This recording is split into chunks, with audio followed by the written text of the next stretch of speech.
going to do this achievement, which I'm not going to attempt to pronounce. Do you speak Dutch? Play as the Netherlands, get capitulated, go to the East Indies, and then come back. We're also going to do this one along the way, but all you have to do is click a button, so I think you can manage that. We'll start off by forming a new government so he can replace Mr. Potato Head. In real life he called for Europe to follow the leadership of the Germans after defeating the Netherlands, so fuck him. I mean, we're going to go one better, not even put up a fight, but nobody needs to know that yet. We'll just build in the Indies. There's no point building home if we're going to give it up. We'll start off by building civs because we're going to need them to import, because there is no steel down there. The only resources they've got are aluminium, rubber and oil, so we're going to go for planes. I mean, we will get an awful lot of stuff built in the Netherlands beforehand, and the Dutch East Indies will improve a lot of that infrastructure in the focuses in the default tree, so it's not always going to be so bad to build there. We'll just make guns and convoys to begin with, and look, we don't even have an MIO until we do a focus later on. Why are you gay? We'll grab one of our divisions, delete the rest, and get them training to drive out these impure thoughts. You essentially have unlimited stability as the Netherlands, so you could do this option a few times if you wanted. The weekly stability for this focus adds up to 15, and the focus gives you 5, and Wilhelmina gives you 15 for the entirety of the game, and that guy gives you 5, and you have plus 15 for the party popularity, and you see you started with 75. And we'll replace that coward line with the defeatist. After the fall of the Netherlands, he said that they should look for a separate peace because Germany could never be beaten.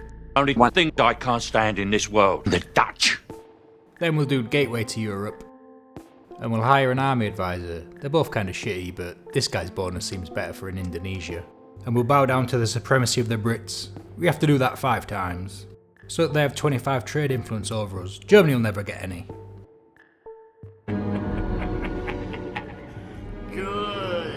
And when we get 35 army XP, we'll get proper heritage, design the Capitalization for free and make that one. And then when we get the next 35, we'll get Relief for Command for plus 25% XP gain. Also means we can get this guy for half price. Relief for Command is a nice bonus for democracies to have. Nice.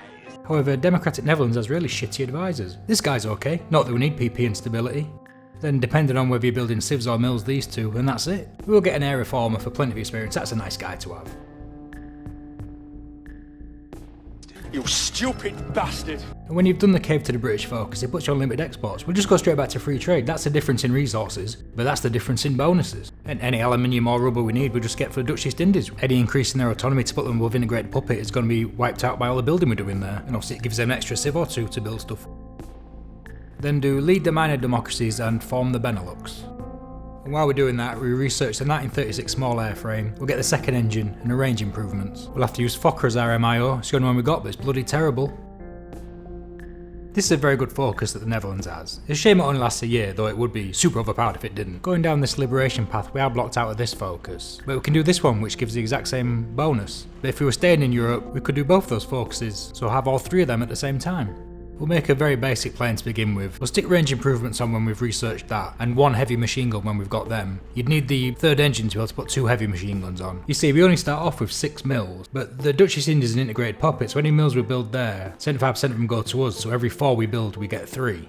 We'll queue up with some other stuff that we want as well. We'll add artillery when we get artillery 2 researched. And we'll get some cast, but we'll leave them till a bit later on. And we've done the form the Benelux focus, and they both accept our invitation to a faction. And then we press this button, and we annex and core them both. Y'all ready for this? So we basically got 2.5 times the factories. Those trades will come back in, we're a new nation, people have to redo them. And we finally got some steel, which is nice. And because we're obviously going to join the Allies when Germany comes for us, we'll just delete that faction. This is a good focus down that democratic path. And then obviously your focuses like this are going to put the factories in the Netherlands, but we'll just use them to build up as much stockpile as we can before we head over to Indonesia, and then I guess donate them to the Germans. There are some focuses here that'll put some civs in the East Indies. Then when you actually get over there, you've got these 2 which stick 4 of each there, which are all under this obtain foreign colonial investments focus, which brings up these decisions. The top one's less consumer goods, the second one quicker construction speed, so basically both of them are quicker building. The third one's West Indies, so ignore that. And the last one adds oil in Indonesia, and every 3rd, 6th and 10th time you press it, you get an extra build slot and civ. There's a 120-day cooldown on that decision, and we're not in a rush to do that focus anyway, so you might not even get to press it 3 times. This 2-year ahead of time bonus, you want to be using that on the last radio, really. The first 2 are early game tech, so it'd just be wasted. And after you've done the focus, expand the artillery in Reichtingen. Remember to apply the MIO for the bonuses.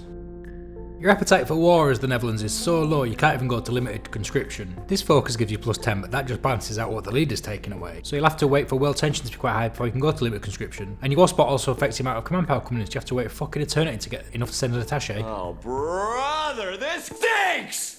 But when you finally can send it, you'll have enough war spots to go up to partial mob. I only did this first focus, I never did this second one, maybe that would have been enough. I could have gone up to early mob first, or I could have researched the radio and got 5 war spot that way. Or I could have made one of our ships the pride of the fleet. It only costs 100 PP to change the pride of the fleet, not to assign one if you haven't already got one. So that's 5 war spot there for free. But I never did any of that. Your intellect is as weak as your dollar. Failure is your destiny. You disrespect yourself and your nation. You are made of stupid. You need to have done this focus before you can take over in East Indies. As you can see, it gives you hits of PP, so I wouldn't rush it. Not that there's a great deal for us to be spending it on. With relief of command, these guys are cheap as chips as well.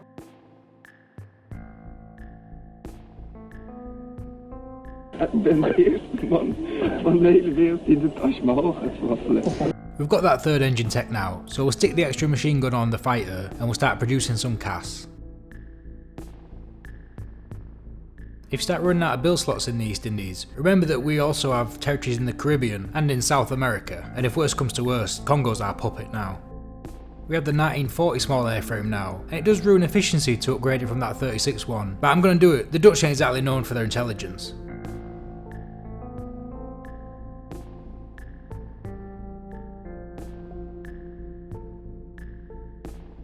I'm not sure what those 2 cross swords up there in red mean, but I'm just going to assume it's fine. But it might have been something to do with that. So we'll join the Allies, ready to make a brave... Oh my god, 2 days, we may as well be bloody Danish. So you do this, continue the war in Batavia focus to go over to Asia. That's all actually occupied territory, none of it's our core. We've lost about half our factories. We've still got a decent amount of mills though. We built up quite a lot of equipment beforehand. And any factories that you're already building in the Indies will no longer progress, so you're just going to have to cancel them.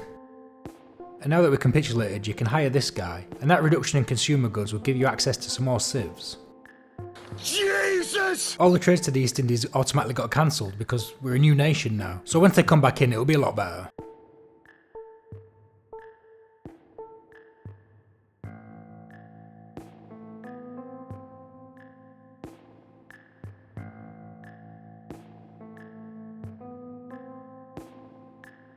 You need to shut the fuck up! And we'll start building up an army, there's no need to be hanging about.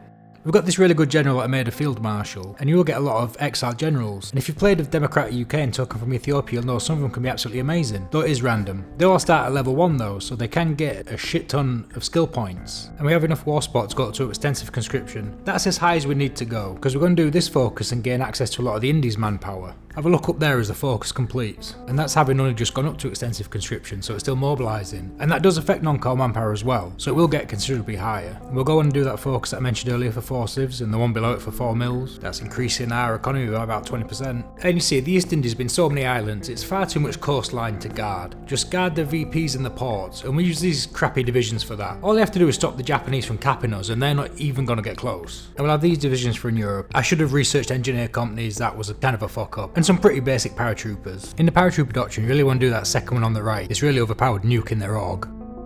Look at this cheeky bastard wanting to half-inch our navy. Fuck that!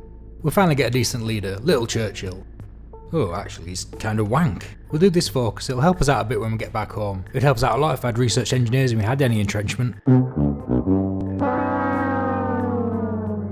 We'll tell our guys to go and train up in the UK. They've got much better supply there, so there'll be less equipment loss. And Japan declares war on us, but because we've got those ports and VPs guarded, we're just going to completely ignore that.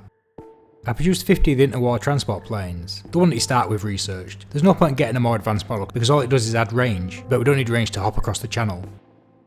Because this achievement doesn't require you taking anything in peace deal, we're not hunting for a war score, so there's no point in putting your planes up before you're ready to go because they'll just get shot down.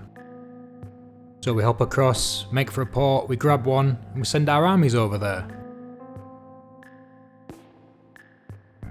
If you go on the supply mode and click on a supply hub and click the allied supply button, it stops your allies getting supply from you, which will stop them flooding divisions over there. We're going to be doing that and ruining our own supply. We can't really afford for them to be doing it as well. The paratroopers weren't really good divisions, they're going to get pushed back. They weren't meant to be good, they were just meant to jump across and grab a port so real divisions could get over there. I assume the UK will be looking after the channel, but we'll put our navy on convoy escort just in case.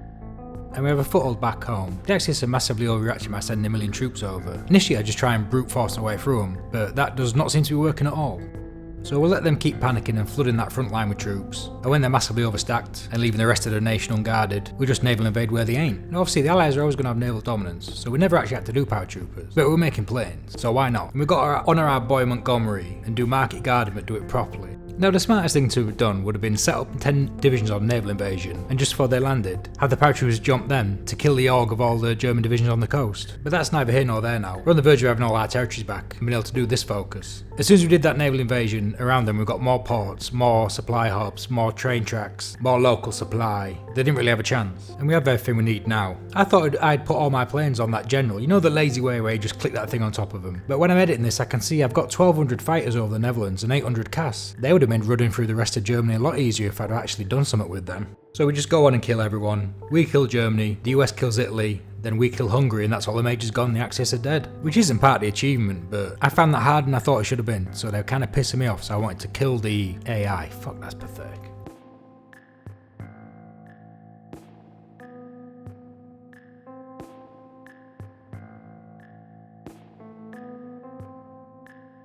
And Europe ends up looking like this, and I don't know why we got Italy, but we did, thank you.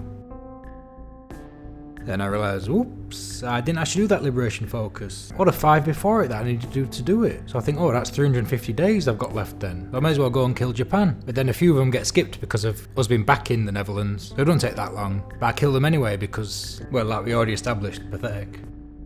There you go, that's the Bevrijding achievement done. It means liberation, and the Dutch celebrate Bevrijdingsdag on the 5th of May. Sure.